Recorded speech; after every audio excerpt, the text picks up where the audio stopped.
Assalamualaikum warahmatullahi wabarakatuh. Kami dari kelompok 5 akan mempresentasikan tentang manajemen risiko, likuiditas, dan risiko pasar.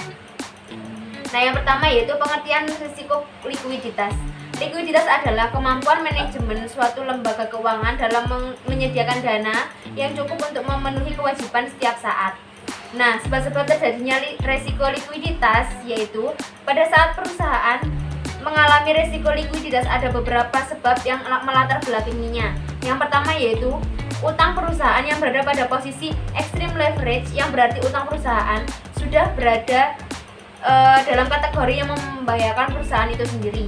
Nah, yang kedua yaitu jumlah hutang dan berbagai tagihan yang ada di saat itu jatuh tempo sudah begitu besar. Nah, kepemilikan aset perusahaan tidak lagi mencukupi untuk menstabilkan perusahaan tersebut. Nah, yang terakhir, penjualan dan hasil keuntungan yang diperoleh adalah terjadi penurunan sistematis dan fluktuatif.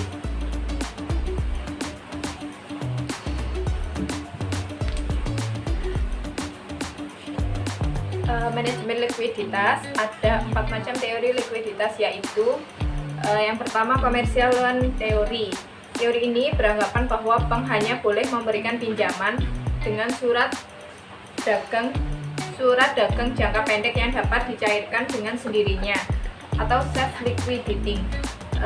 Self liquidating berarti memberikan pinjaman mengandung makna untuk pembayaran kembali. Dan selanjutnya beberapa kelemahan dari teori ini antara lain banyak kredit bukan jangka pendek.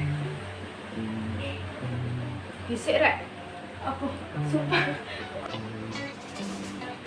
Yang pertama, banyak kredit bukan jangka pendek, dan yang kedua, dalam situasi ekonomi yang sedang lesu, kredit modal kerja yang peluasannya berasal dari arus kas nasabah debitur akan menjadi tidak lancar.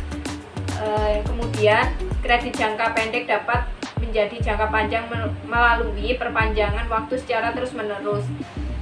Selanjutnya, dalam perekonomian yang sedang maju, kredit jangka menengah atau panjang akan menjadi semakin penting dan dana, dan mereka yang kekurangan dana.